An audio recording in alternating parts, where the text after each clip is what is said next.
El juez Greg Mathis pasó 4 décadas forjando cuidadosamente una imagen de autoridad moral y devoción familiar ante millones de telespectadores. En la televisión nacional, era la encarnación de la redención, la disciplina y el juicio justo. Sin embargo, en agosto de 2024, esa fachada cuidadosamente mantenida se fracturó cuando su esposa Linda solicitó el divorcio. Casi al instante empezaron a salir a la luz verdades reprimidas durante mucho tiempo. Los rumores de un hijo secreto se hicieron más fuertes. Se extendieron los rumores de aventuras con mujeres tan jóvenes que podrían ser sus hijas. Surgieron acusaciones que dejaron atónitos incluso a quienes creían conocerle mejor. El hombre que se había pasado la vida sermoneando a los demás sobre la responsabilidad se vio de repente obligado a enfrentarse a su propio ajuste de cuentas. ¿Qué ocurrió realmente en las 3 semanas que siguieron a la presentación de los papeles de divorcio y cómo una figura que construyó su legado predicando la moralidad se vio envuelta en un escándalo? Las respuestas no se encuentran únicamente en los últimos años, sino que se remontan a décadas atrás, a una infancia marcada por el miedo, la pobreza y la supervivencia mucho antes de los tribunales, las cámaras o la toga. Greg Mathis nació el 5 de abril de 1960, en Herman Gardens, un vasto complejo de viviendas sociales de Detroit. Construido en 1942, el proyecto albergaba originalmente a más de 2.000 familias en 160 acres y en su día fue considerado un símbolo de oportunidades para los trabajadores de la guerra. Pero cuando Greg tuvo edad suficiente para formarse recuerdos, esa promesa ya había empezado a pudrirse. La pintura se desconchaba de las paredes de ladrillo. Los huecos de las escaleras resonaban con tensión. Los pasillos parecían más peligrosos que comunitarios. Su madre tuvo que mantener sola a la familia después de que su padre se marchara criando a 4 hijos con poco más que determinación y agotamiento. Trabajó sin descanso a menudo, haciendo malabarismos con varios trabajos, pero los ingresos nunca alcanzaron para pagar las facturas. A medida que las 1960s se desvanecían en la siguiente década, Herman Gardens dejó de parecer una dificultad temporal y empezó a parecer una jaula. Las drogas inundaron la casa y el miedo la siguió de cerca. Cuando Greg tenía unos 12 años, una sola noche quedó grabada para siempre en su memoria. Un hombre drogado con heroína entró por la fuerza en su apartamento e intentó agredir a su madre. En cuestión de instantes, la ilusión de seguridad se derrumbó. Los chicos huyeron dejando atrás la poca estabilidad que tenían solo para aterrizar en una vivienda aún más violenta donde los disparos y las sirenas de la policía se convirtieron en la banda sonora de la vida cotidiana. A pesar de los incesantes esfuerzos de su madre, el hambre era habitual. La desesperación era constante. Los chicos crecieron sintiéndose como si vivieran en medio de una zona de guerra que el mundo exterior decidía no reconocer. El miedo, la humillación y la rabia reprimida calaron hondo en la psique de Greg, moldeándole mucho antes de que pudiera articular lo que le ocurría. Su infancia coincidió con el regreso de los veteranos de Vietnam a Detroit, muchos de ellos arrastrando traumas y adicciones sin tratar.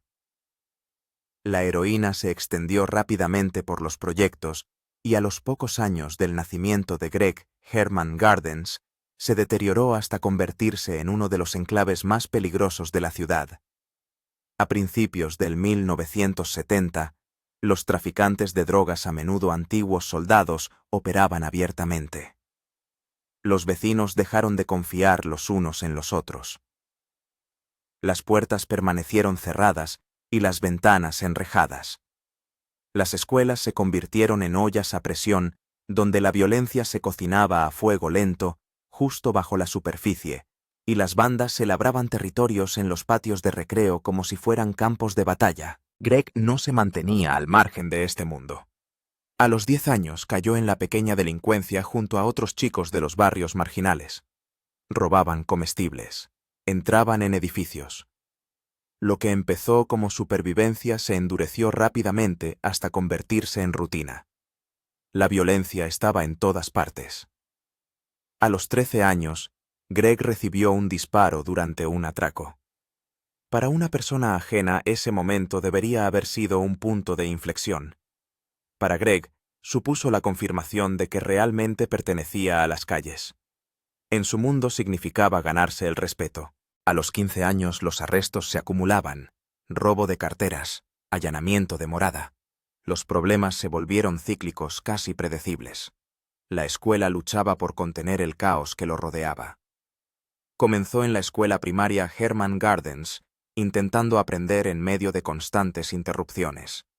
Más tarde lo enviaron a la escuela adventista del Séptimo Día de Peterson en un esfuerzo por protegerlo de las peores influencias.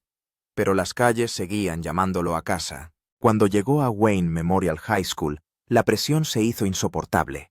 A los 15 años abandonó los estudios por completo y pronto se encontró en un centro de detención de menores. En 1977, mientras seguía en libertad condicional, algo cambió. A través de Operation Push, un programa diseñado para jóvenes, a los que la sociedad casi había abandonado, Greg obtuvo su GED. Esa oportunidad no surgió por casualidad. Su madre compareció ante el tribunal y le dijo al juez que tenía cáncer de colon y le quedaba poco tiempo. El juez miró directamente a Greg y le planteó dos opciones tajantes: continuar por el camino hacia la cárcel o ganarse la educación e intentar algo diferente. El peso de ese momento le aplastó. La idea de perder a su madre y seguir atrapado en el mismo ciclo destructivo le asustaba más que cualquier rival de las bandas. Mucho antes de vestir la toga judicial, Greg había jurado lealtad a otro tipo de hermandad. Alrededor de los 12 años, se unió a los Errol Flints, una conocida banda de Detroit que más tarde influiría en la cultura pandillera de la ciudad a lo largo de los 1970 y 1980. Al principio, realizaba pequeños trabajos. Él y sus amigos robaban filetes en las tiendas y los revendían dentro de los proyectos. Se reían, se llamaban a sí mismos buscavidas en lugar de víctimas. Los pequeños hurtos se convirtieron en robos de bolsos, luego en atracos a mano armada y, por último, en allanamientos organizados. Lo que hacía que sus actividades fueran especialmente peligrosas eran sus objetivos. No elegían las casas al azar, sino que estudiaban cuáles pertenecían a los agentes de policía, seguían sus horarios y entraban cuando estos no estaban robando armas de fuego. Greg admitió más tarde que sabía que los policías guardaban armas adicionales en casa. Llevarse esas armas no solo era rentable, sino también simbólico. Llevar un arma robada a las fuerzas del orden otorgaba un retorcido sentido del poder y el prestigio. A los 15 años, Greg pasó del robo al tráfico de drogas y se introdujo de lleno en el negocio de la heroína que inundaba los barrios de viviendas de Detroit. No se trataba de una participación casual, sino que traficaba a diario dirigiendo una operación estructurada. El dinero se reinvertía en armas, lo que reforzaba la potencia de fuego de su banda. Los tiroteos se convirtieron en rutina. Los disparos resonaban casi todas las noches cuando bandas rivales se disputaban un territorio invisible para cualquiera más allá de los límites del barrio. Greg ha declarado abiertamente que desde los 12 años aproximadamente llevaba un arma todos los días y la disparaba a menudo. No se trataba de amenazas vacías ni de disparos de advertencia. Eran enfrentamientos reales, balas que desgarraban paredes, cuerpos y silencio. A los 17 años, su historial hablaba por sí solo. Más de 20 detenciones juveniles por robo, posesión de armas de fuego y distribución de drogas. Los centros de detención juvenil del condado de Wayne se hicieron tan familiares que parecían casi permanentes. La vida se repetía en un bucle brutal: reclusión puesta en libertad, promesas de cambio y rápidos regresos a las mismas calles. En aquel momento, Greg no pensaba en la facultad de Derecho, en nombramientos judiciales ni en tribunales televisados. Estaba sobreviviendo. Sin embargo, aquellos años dejaron un rastro de papel imborrable que resurgiría más tarde justo cuando intentaba reinventarse a sí mismo como símbolo de justicia, moralidad y redención. Solo intentaba seguir vivo y seguir adelante. En 17, todo chocó por fin. Le pillaron en Detroit con una pistola oculta. Esta vez el sistema ya no lo trató como a un niño. Debido a sus largos antecedentes, Los fiscales lo acusaron como a un adulto y lo condenaron a 9 meses en la cárcel del condado de Wayne, una auténtica cárcel de adultos en lugar de un centro de menores. Durante años, su madre se había negado a visitarlo mientras estaba encerrado por delitos juveniles. Ahora ella vino. Entró en esa zona de visitas, miró a su hijo sentado tras el cristal y dejó caer la verdad. Le dijo que la había avergonzado en el barrio, en las escuelas y en la iglesia. Le dijo que la gente cuchicheaba sobre él y que cada vez que su nombre salía a relucir, conllevaba vergüenza. Luego le contó algo mucho peor: tenía cáncer de colon. No le quedaba mucho tiempo. Greg llamó más tarde a ese momento el catalizador. Oír que su madre podía morir mientras él seguía siendo ese mismo niño todavía encerrado, le golpeó más fuerte que cualquier bala. El miedo a perderla, mezclado con su decepción y su dolor, traspasó la dura imagen que se había forjado en la calle. Tras esa visita, el juez le dio una opción que podría dar un giro completamente distinto a su vida. Si quería salir antes, si quería evitar cumplir los 9 meses y enfrentarse a más penas para adultos en el futuro, tenía que obtener el GED y aceptar la libertad condicional. Sin escuela, sin libertad. Greg aceptó.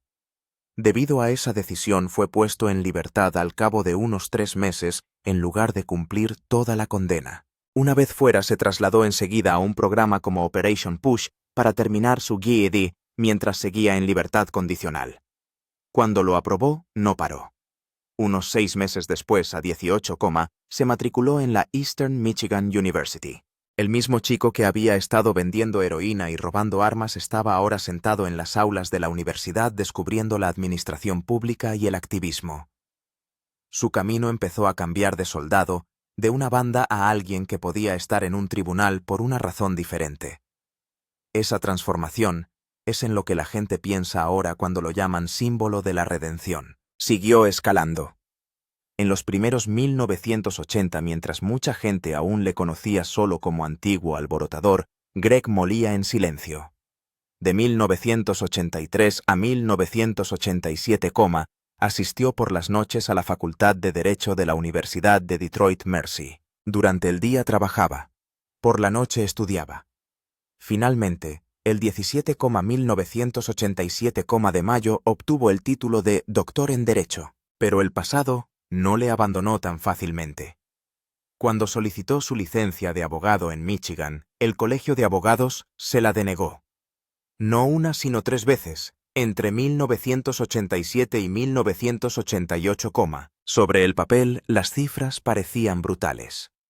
La tasa global de aprobados en el Colegio de Abogados, en aquella época, era de alrededor del 72%. Para las personas con antecedentes penales, rondaba el 5%. El historial de Greg incluía 12 detenciones relacionadas con peleas entre bandas y drogas. Según las normas éticas de la regla 7, ese historial le hacía parecer una mala apuesta. Recibió cartas de rechazo fechadas el 5 de marzo, 1987, y el 12 de junio, 1987. Cada una de ellas le decía que su pasado era más poderoso que sus esfuerzos por cambiar. Después de todo el trabajo, de todo el estudio, seguía siendo el chico que el sistema recordaba, no el hombre que intentaba ser. Podría haberse marchado. En lugar de eso, convirtió todo ese dolor en combustible. El 15 de septiembre de 1988, llevó su lucha directamente al Tribunal Supremo de Michigan. No llegó con las manos vacías. Llevó una petición que él mismo había preparado. Con ella llevaba 5.000 firmas recogidas de personas que creían en él. También presentó declaraciones juradas de 200 jóvenes de los que había sido mentor, junto con el apoyo de figuras públicas como Clyde Cleveland. Quería que los jueces vieran el cuadro completo, no solo al chico de la pistola, al hombre que había vuelto a la comunidad y había intentado reparar lo que una vez ayudó a romper. Por 1989, Mattis estaba listo para dar el paso a la política. Con solo 29, se presentó como candidato al ayuntamiento de Detroit, llevando consigo una historia distinta a la de cualquier otro. Antes había sido miembro de una banda preso, y ahora era un activista que se presentaba ante la ciudad con una promesa de cambio. Su campaña se centró en la reforma policial, la equidad y la oportunidad. Los medios de comunicación indagaron en su pasado, pero la gente escuchó su corazón. No ganó las elecciones, pero el impacto fue innegable. La campaña obligó a la ciudad a enfrentarse a la brutalidad policial y abrió las puertas a jóvenes activistas que antes creían que sus voces no importaban. Aquella derrota se convirtió en la base de su influencia nacional y le valió un puesto permanente en la junta directiva de NAACP. Lo que empezó como una lucha local se convirtió en un movimiento. En 1990, dio otro paso audaz. Fundó el programa de capacitación juvenil, un plan pionero para romper el círculo vicioso de la cárcel y la reincidencia que atrapaba a tantos jóvenes. Sacó personalmente de apuros a más de 200 antiguos miembros de la banda de Errol Flynn, dándoles una segunda oportunidad que la mayoría de la gente nunca tendría. Mediante formación, tutoría y disciplina, dio un vuelco a esas vidas. Los datos lo demostraban claramente. Los participantes tenían un 40% más de probabilidades de graduarse y un 50% menos de probabilidades de enfrentarse al desempleo. Se convirtió en uno de los programas de rehabilitación juvenil más eficaces del país. Mathis demostró que cuando alguien cree en ti en tus momentos más bajos, puedes salir de cualquier cosa. 5 años después, en 1995, esa creencia volvió a dar sus frutos. A los 35, Mathis aprobó el examen de abogacía después de haber suspendido 3 veces antes. Tenía unos antecedentes penales que en su día parecieron imposibles de superar, pero no se rindió.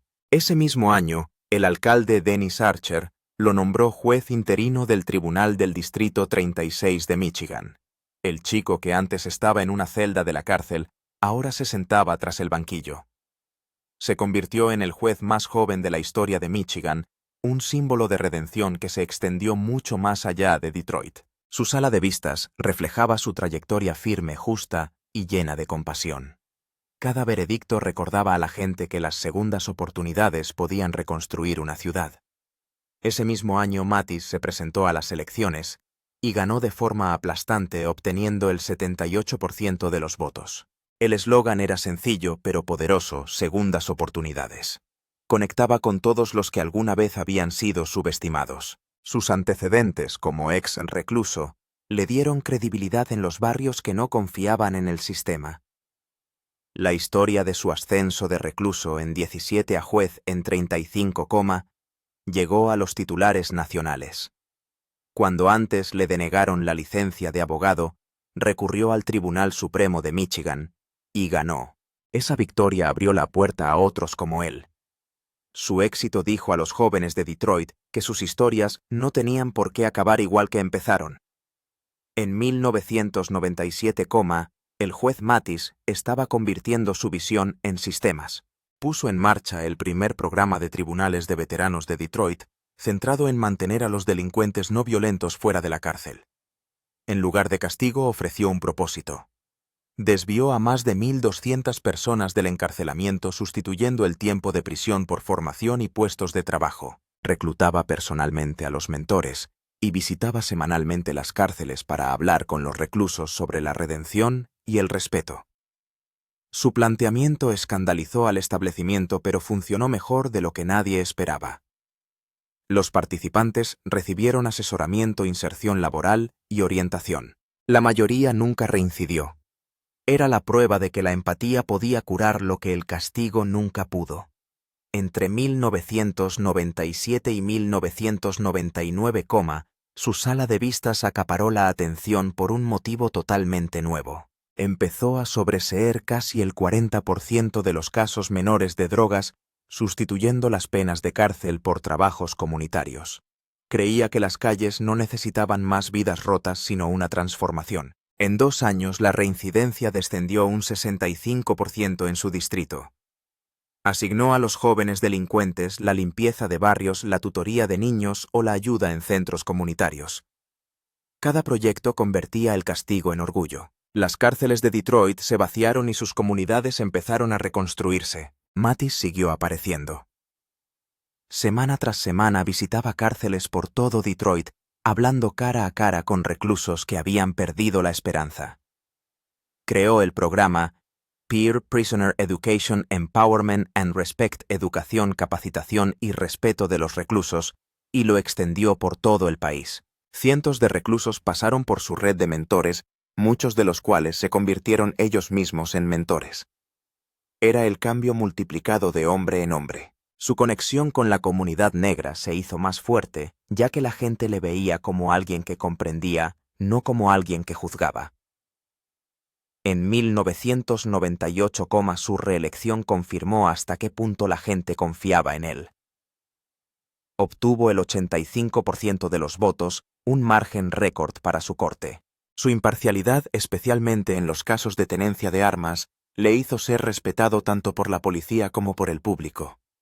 Cada año se ocupaba de más de 500 casos de tenencia de armas, centrándose en la rehabilitación de los delincuentes primerizos, en lugar de en castigos severos. Su historia compartida abiertamente recordaba a la gente que una vez estuvo al otro lado de la ley. Su honestidad y coherencia le convirtieron en una de las figuras más queridas de Detroit. Entonces, llegó el momento que cambió su vida para siempre. El 13 de septiembre de 1999, el juez Mathis se estrenó en televisión desde la NBC Tower de Chicago. Producido por Warner Brothers, su dureza, su humor y su autenticidad hicieron que el programa no se pareciera a ningún otro.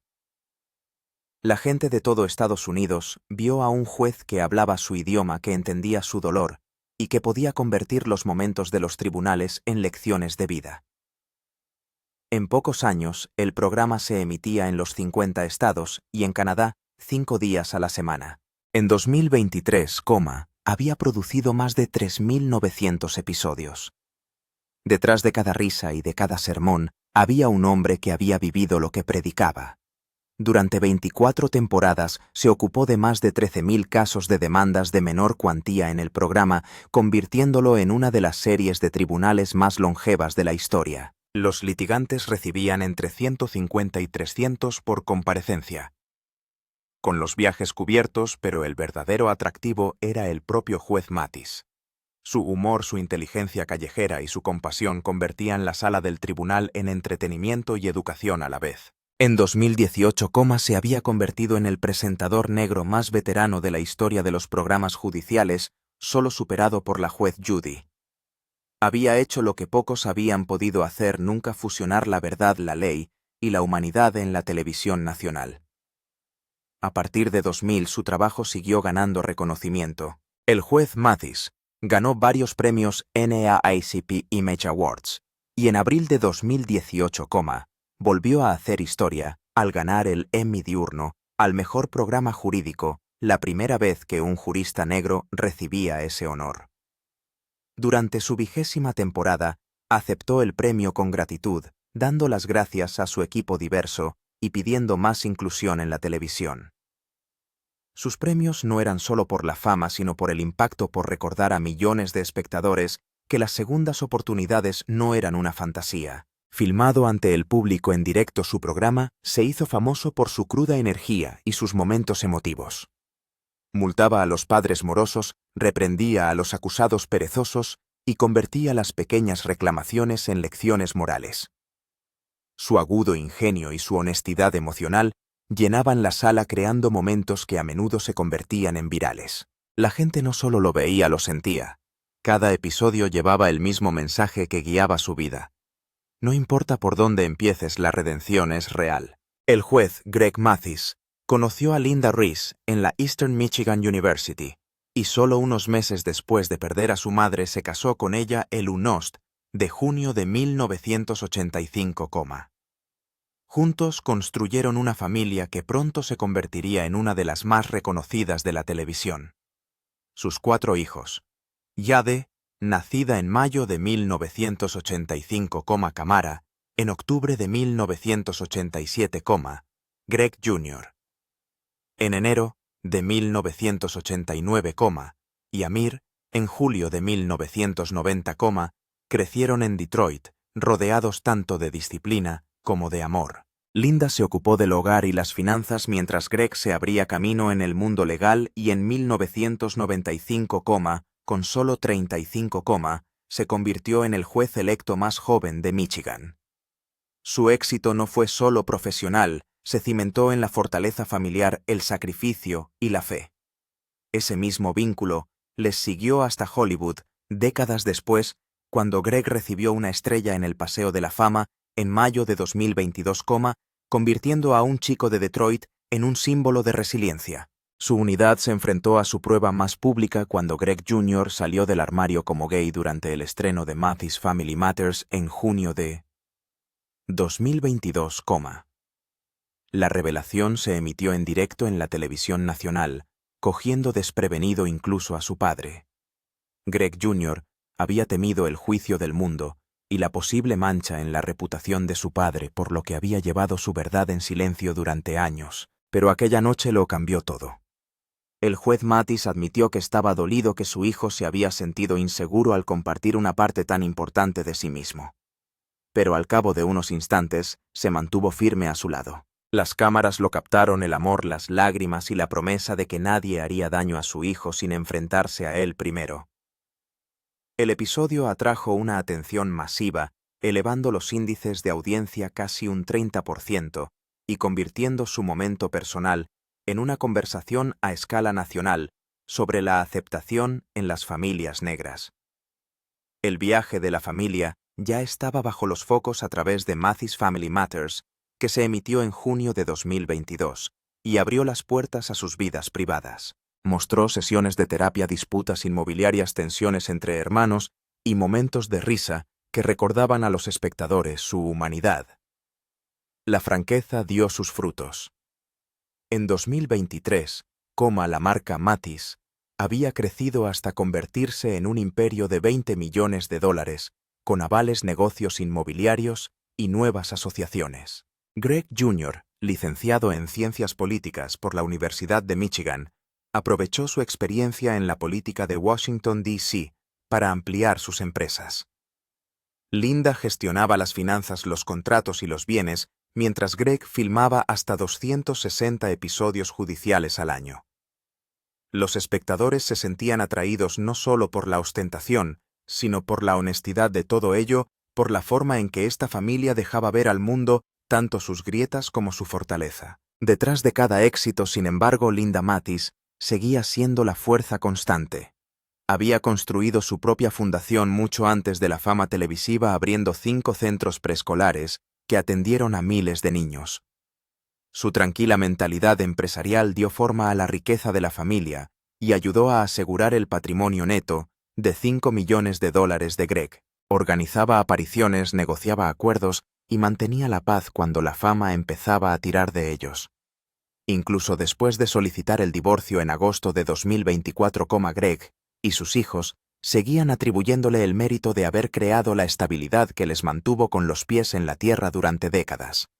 No era solo su esposa, ella era su equilibrio, la que convertía el caos en orden.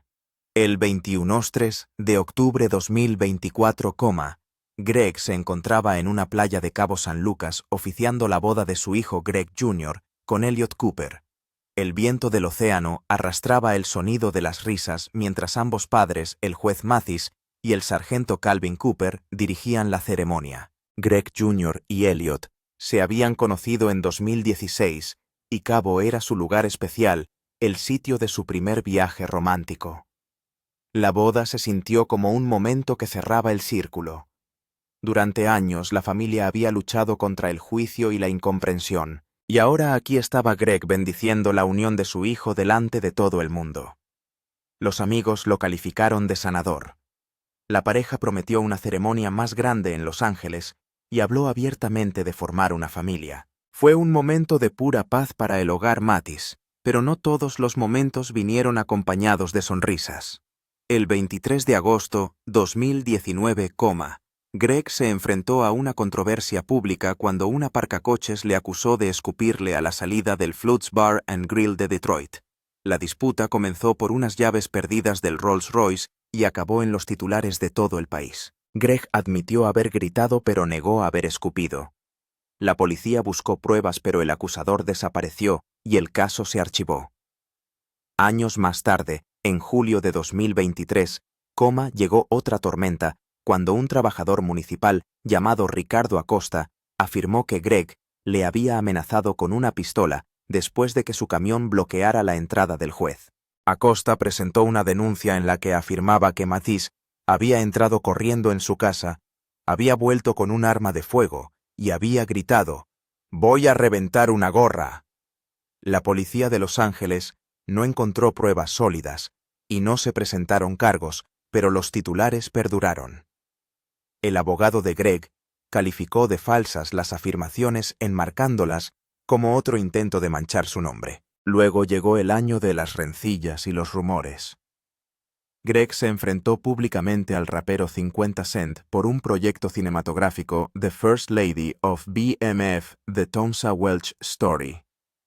Greg, productor ejecutivo de la película, llamó la atención de 50 Cent en un vídeo de Instagram, instándole a apoyar el proyecto en lugar de criticarlo. «Tú eres mi hombre», dijo Greg. «Deja comer a Tonessa». Internet estalló en respuestas y los aficionados vieron a dos leyendas de Detroit enfrentadas por el arte y el orgullo. Al mismo tiempo, los tabloides empezaron a difundir rumores de que Greg había tenido un hijo secreto, lo que se conoció como el escándalo del bebé paralelo. Linda solicitó el divorcio poco después, alegando años de abandono emocional. Greg negó que el niño existiera, pero admitió que había perdido la concentración en su matrimonio. La prensa se hizo eco de la historia, pero ninguna prueba demostró que el rumor fuera cierto. En medio del caos, un rumor dolió más que el resto: la afirmación de que su espectáculo terminó debido a un 900, una vez incidente con una pistola. Las redes sociales se volvieron locas con historias de llamadas a la policía y contratos cancelados, pero nada de eso era cierto. El programa del juez Mathis terminó tras 24 temporadas, simplemente porque Warner Brothers decidió abandonar el negocio de los programas judiciales diurnos.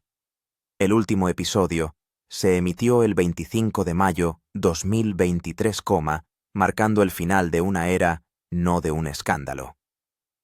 Apenas unas semanas después, en febrero de 2023, Allen Media Group de Byron Allen presentó una oferta. Greg firmó casi de inmediato, asegurando su regreso a la televisión con Mathis Court with Judge Mathis, que se estrenó en septiembre de esta vez.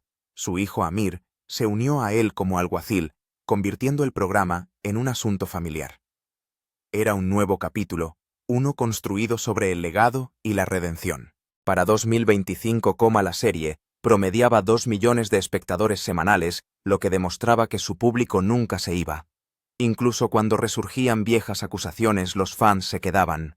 Querían su voz, su fuego y su sentido de la justicia, que siempre mezclaba la autoridad de los tribunales con la sabiduría de la calle de Detroit. Mucho antes de la fama, Greg ya había contado su historia en Inner City Miracle, sus memorias 2002.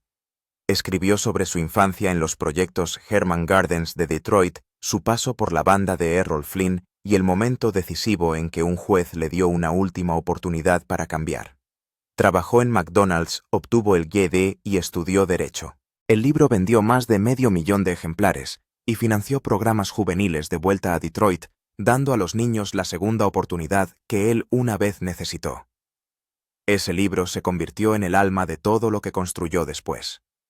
Por 2025, encontró un nuevo ritmo con su hijo Amir a través de The Mathis Verdict, un podcast en el que desmenuzaban casos judiciales de famosos. Uno de sus episodios más explosivos abordó el juicio federal de Sean Diddy Combs. Greg no se contuvo. Llamó monstruo a Diddy y diseccionó los cargos rico en detalle, explicando cómo se podían unir múltiples delitos para construir un único y poderoso caso. Su enfoque directo y sin filtros convirtió el programa en un éxito entre los oyentes que querían algo más que cotilleos. Querían la verdad a través de los ojos de un juez. Entonces llegó el momento que recordó al mundo que Greg Mathis seguía siendo humano. En agosto de 2024, Linda solicitó el divorcio, poniendo fin a casi 40 años de matrimonio. La noticia se difundió rápidamente y Greg quedó destrozado. Durante semanas vivieron separados y el dolor empujó a ambos a la terapia. En octubre de 2025, aparecieron juntos en The Tamron Hall Show, revelando que se habían reconciliado tras solo 3 semanas de separación. Greg comparó el dolor con la pérdida de su madre. Linda dijo que la terapia le enseñó a cuidar de sí misma de nuevo. Se sentaron uno al lado del otro cogidos de la mano admitiendo sus errores. Greg dijo a los hombres de todo el mundo no descuiden a su mujer. Su honestidad convirtió la angustia pública en una historia de curación. Aún así, Greg no se escondió de la verdad. Admitió públicamente que su aventura era real y la calificó de accidente imprevisto. Linda lo confirmó en las redes sociales, pero dijo que la herida más profunda eran los años de distanciamiento, no la traición. El escándalo fue sonado, pero su reconciliación lo fue más. Volvieron a la fe, se unieron a los programas de tutoría de la Iglesia y lanzaron un ministerio de mentores, ayudando a los hombres jóvenes, de madres solteras, a encontrar una dirección. En diciembre 2025, volvieron a estar juntos más sabios con cicatrices pero unidos. Greg prometió que no habría más escándalos y empezó a utilizar su historia para recordar a los demás que la redención es posible.